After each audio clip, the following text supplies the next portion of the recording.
ఖరీదైన brown rice నిజంగానే ఆరోగ్యకరమా? తెల్ల బియ్యంతో పోలిస్తే ఏది మేలు? Hello friends, welcome back to our channel. మీరు కూడా తెల్ల బియ్యం తింటున్నందుకు గిల్టీగా ఫీల్ అవుతున్నారా? బరువు తగ్గాలంటే ఇకపై వైట్ రైస్ మానేసి బ్రౌన్ రైస్ మాత్రమే తినాలని ఎవరో చెప్పారా? సోషల్ మీడియాలో ప్రతిరోజు కనిపించే ఫిట్నెస్ వీడియోలు చూసి మీరు కూడా ఖరీదైన బ్రౌన్ రైస్ కొనడం మొదలు పెట్టారా? అయితే ఈ వీడియో మీకోసమే. ఎందుకంటే ఈరోజు మనం తెలుసుకోబోయేది ఒక సంచలన నిజం. నిజంగా బ్రౌన్ రైస్ అంత గొప్పదేనా?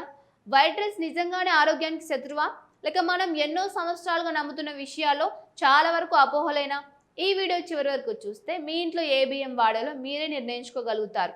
అలాగే అవసరం లేకుండా డబ్బులు ఖర్చు చేస్తున్నామా అనే విషయం కూడా మీకు పూర్తిగా అర్థమవుతోంది.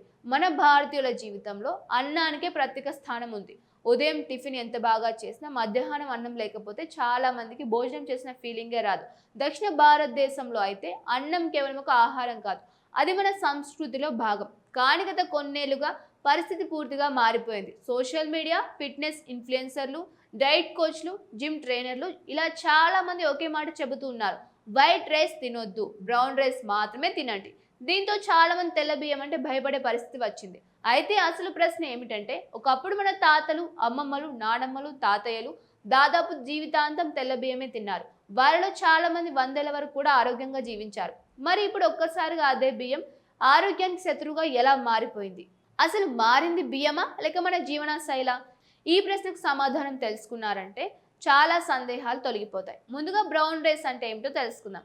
వరి గింజకు బయట ఉండే పొరలను పూర్తిగా తొలగించకుండా ప్రాసెస్ చేసిన బియ్యాన్నే బ్రౌన్ రైస్ అంటారు. ఈ బయటి పొరలోనే ఎక్కువ ఫైబర్ ఉంటుంది. అలాగే కొన్ని విటమిన్లు, మినరల్స్, సహజ పోషకాలు కూడా ఎక్కువగా ఉంటాయి. అందుకే బ్రౌన్ రైస్ ను హోల్ గ్రెయిన్ అని పిలుస్తారు. మరోవైపు వైట్ రైస్ తయారీ సమయంలో పాలిషింగ్ ప్రక్రియలో ఈ బయటి పొర తొలగిపోతుంది. అందువల్ల ఫైబర్ కొంత తగ్గుతుంది. కానీ అందుకే వైట్ రైస్ పూర్తిగా చెడ్డదని చెప్పడం మాత్రం శాస్త్రీయంగా సరైన మాట కాదు. ఇప్పుడు బరువు తగ్గే విషయానికి వస్తే చాలా మంది చేసే మొదటి తప్పు అన్నం మానేయడం. నిజానికి బరువు పెరగడానికి కారణం ఒక బియ్యం కాదు, మనం రోజుకు తీసుకునే మొత్తం క్యాలరీలు. ఎంత వ్యాయామం చేస్తున్నాం, ఎంతసేపు కూర్చొని పని చేస్తున్నాం, ఎంత నిద్రపోతున్నాం, ఎంత ఒత్తిడిలో ఉన్నాం, ఇవన్నీ కలిసి బరువుని ప్రభావితం చేస్తాయి. ఉదయం నుంచి రాత్రి వరకు జంక్ ఫుడ్ తింటూ చివరిలో బ్రౌన్ రైస్ తింటే బరువు తగ్గరు. అదే సమతుల్య ఆహారం తీసుకుంటూ పరిమితంగా వైట్ రైస్ తిన్నా చాలా మంది ఆరోగ్యంగా ఉండగలరు. బ్రౌన్ రైస్ లో ఫైబర్ ఎక్కువగా ఉండడం వల్ల ఒక ముఖ్యమైన ప్రయోజనం ఉంది: ఇది నెమ్మదిగా జీర్ణమవుతుంది. అందువల్ల ఎక్కువసేపు ఆకలి వేయదు. మధ్యలో స్నాక్స్ తినాలనే కోరిక కూడా తగ్గించవచ్చు. బరువు తగ్గాలనుకునే వారికి ఇది ఒక మంచి ప్లస్ పాయింట్. కానీ ఫైబర్ ఒకటి బరువు తగ్గించదు, మొత్తం జీవన శైలి కూడా మారాలి. ఈ విషయం చాలా మంది మర్చిపోతూ ఉంటారు. ఇప్పుడు వైట్ రైస్ గురించి మాట్లాడుకుందాం. వైట్ రైస్ చాలా సులభంగా జీర్ణమవుతుంది. కడుపు సమస్యలు ఉన్నప్పుడు, జ్వరం వచ్చినప్పుడు, శరీరం బలహీనంగా ఉన్నప్పుడు వైద్యులు కూడా తేలిగ్గా జీర్ణమయ్యే ఆహారం తీసుకోవాలని సూచిస్తారు. అలాంటి సందర్భాల్లో వైట్ రైస్ మంచి ఎంపిక అవుతుంది. అలాగే ఎక్కువ శారీరక శ్రమ చేసేవారు, క్రీడాకారులు, రోజు కఠినమైన వ్యాయామం చేసే వారికి త్వరగా శక్తి అందించడంలో కూడా ఇది ఉపయోగపడుతూ ఉంటుంది. ఇక్కడ చాలా మంది గ్లైసెమిక్ ఇండెక్స్ అనే పదం వింటూ ఉంటారు, కానీ దాని అర్థం అందరికీ తెలియదు. మనం తిన్న ఆహారం రక్తంలో చక్కెర స్థాయిని ఎంత వేగంగా పెంచుతుందో చెప్పేదే గ్లైసెమిక్ ఇండెక్స్. సాధారణంగా brown rice glycemic index white rice కంటే తక్కువగా ఉంటుంది. అంటే చక్కెర నెమ్మదిగా రక్తంలోకి చేరుతుంది. అందుకే మధుమేహం ఉన్న కొందరికి బ్రౌన్ రైస్ ఉపయోగపడవచ్చు. కానీ ఇక్కడ కూడా ఒక విషయం గుర్తుంచుకోవాలి: ఎంత బ్రౌన్ రైస్ తిన్నా పరిమితికి మించి తింటే ప్రయోజనం తగ్గుతుంది. మోతాదు కూడా అంతే ముఖ్యం. ఇప్పుడు మరో పెద్ద అపోహ గురించి మాట్లాడుకుందాం: ఖరీదైన ఆహారమే ఆరోగ్యకరం అనే భావన.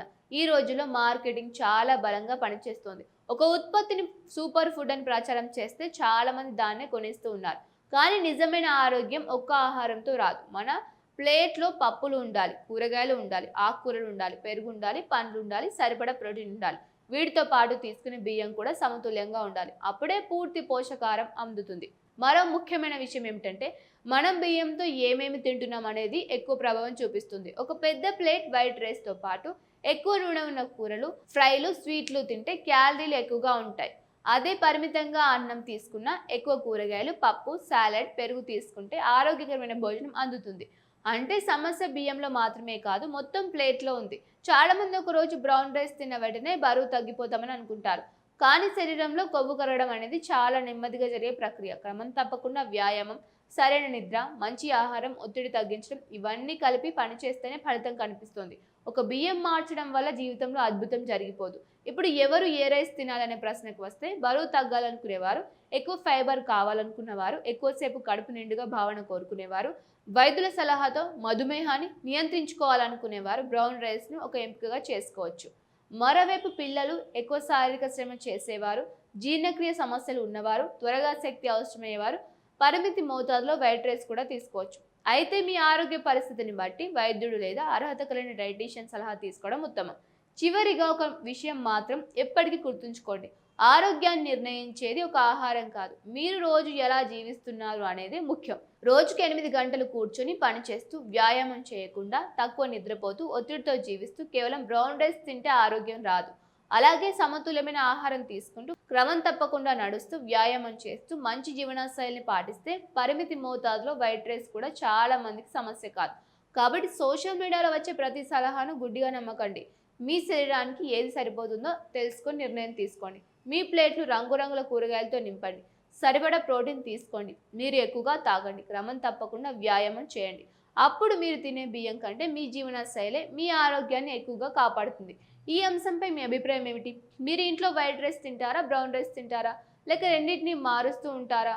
మీ అనుభవాన్ని కామెంట్లో తప్పకుండా తెలియజేయండి. వీడియో మీకు నచ్చితే లైక్ చేయండి, మీ ఫ్రెండ్స్తో, ఫ్యామిలీతో షేర్ చేయండి.